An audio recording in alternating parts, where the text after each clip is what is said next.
दो भाइयों का अनोखा बंटवारा। दो भाई एक गांव में रहा करते थे। एक भाई का नाम था राम और दूसरे का नाम श्याम। राम बड़ा भाई था और श्याम छोटा। दोनों भाई स्वभाव से बिल्कुल ही अलग थे। बड़ा भाई राम सदा मस्ती के मूड में ही रहता। वह मेहनत करने से हमेशा कतराता रहता था। लेकिन छोटा भाई श्याम बहुत मेहनती था। छोटा भाई श्याम ही घर का सारा खर्च चलाता था। बड़ा भाई छोटे भाई के मेहनत के पैसे पर ही मौज करता।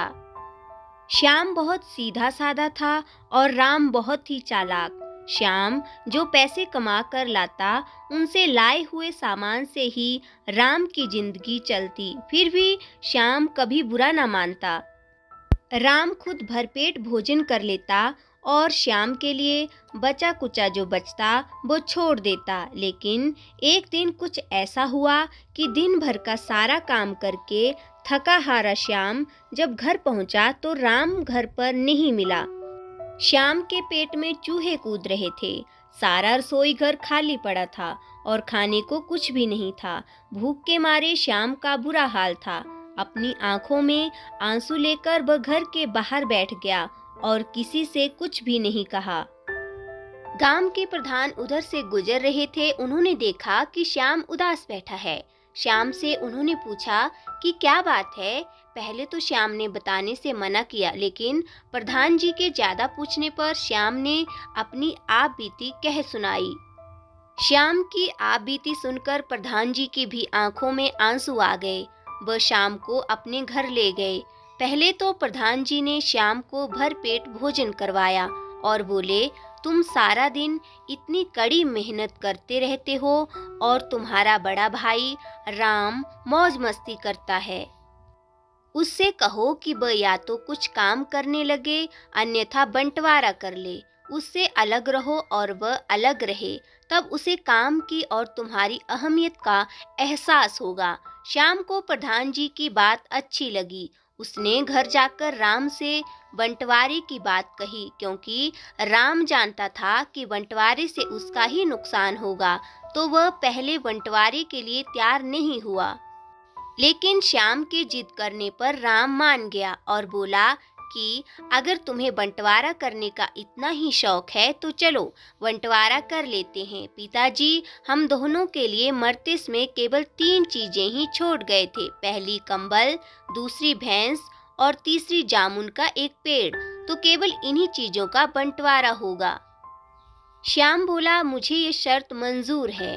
राम बहुत चालाक था। वह इसमें भी कुछ अपना फायदा ढूंढने की कोशिश करने लगा। उसने एक चाल चली और बोला, कंबल को 2 हिस्सों में काटकर किसी के भी काम का नहीं रहेगा। इसलिए ऐसा करते हैं कि दिन में इस कंबल को तुम रख लो और ये कंबल रात को मेरे काम आएगा। इसी तरह एक भैंस को भी बांटा नहीं जा सकता, तो भैंस का आगे का मुंह का हिस्सा तुम्हारा हुआ और पीछे का मेरा। अब बचा पेड़, तो जामुन के पेड़ के नीचे का भाग तुम्हारा होगा और ऊपर का मेरा। अब ये बंटवारा बराबर बराबर का हो गया। अभी भी कोई शक हो तो तुम मुझे बता सकते हो। राम ने कहा। श्याम बहुत सीधा साधा था।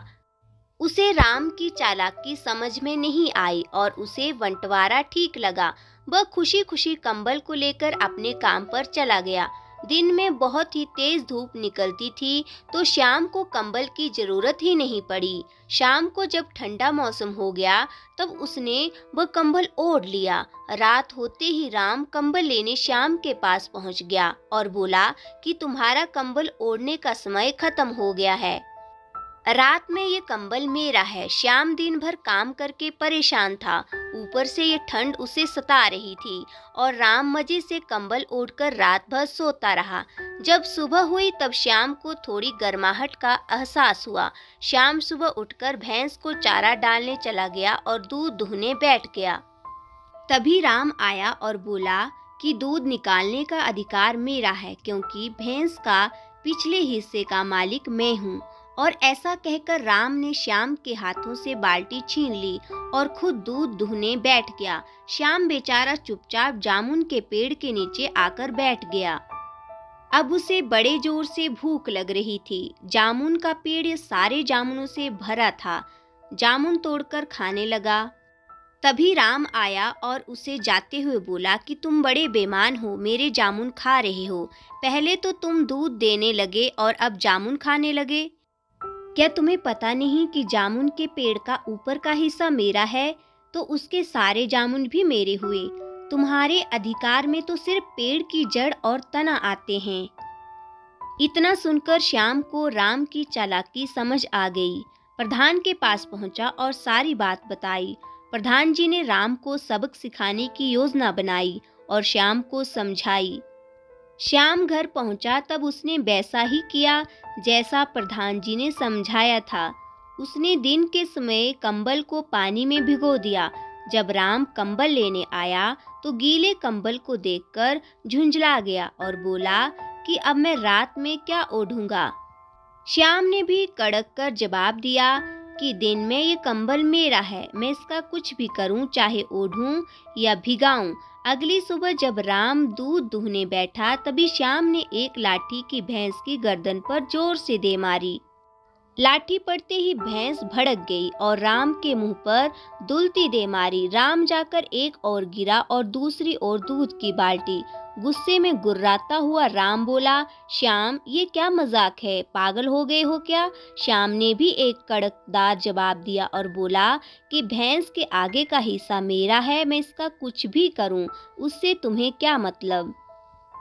राम श्याम की ओर हैरानी से देखता ही रह गया। थोड़ी देर बाद राम ने देखा कि श्याम जामुन के पेड़ को काटने जा रहा है। तब राम बोला, अरे श्याम, तुम्हारा दिमाग तो ठीक है, अगर जामुन के पेड़ को काट दोगे तो जामुन कैसे मिलेंगे। श्याम बोला, मेरा भाग तो केवल जड़ और तना है, मैं अपने हिस्से के साथ कुछ भी करूं, इससे तुम्हें क्या मतलब। मुझे जामुन से कोई लेना देना नहीं है। राम अब समझ चुका था कि श्याम को उसकी चालाकी समझ आ गई है। वह श्याम के आगे हाथ जोड़कर खड़ा हो गया और बोला कि भाई मुझे माफ कर दें, मैं अब कभी भी तुम्हारे साथ धोखा नहीं करूँगा। अब हम दोनों मिलकर ही रहेंगे और साथ साथ मेहनत भी करेंगे। इसके बाद दोनों भाई मिलजुल कर रहने लगे। आज के समय में परिवारों में सामूहिक परिवार से एकल परिवार का रूप ले लिया है।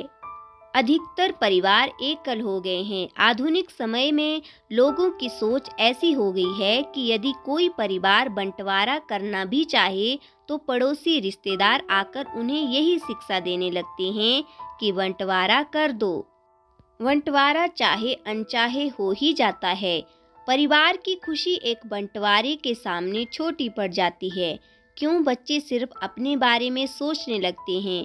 क्या समय की मांग है, ये हमारी परवरिश में कुछ बदलाव आए हैं।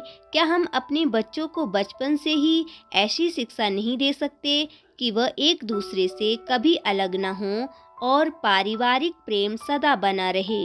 यदि आपके मन में भी कोई सुझाव हो तो हमारे साथ शेयर जरूर करें। आपको ये कहानी कैसी लगी कमेंट करके जरूर बताएं।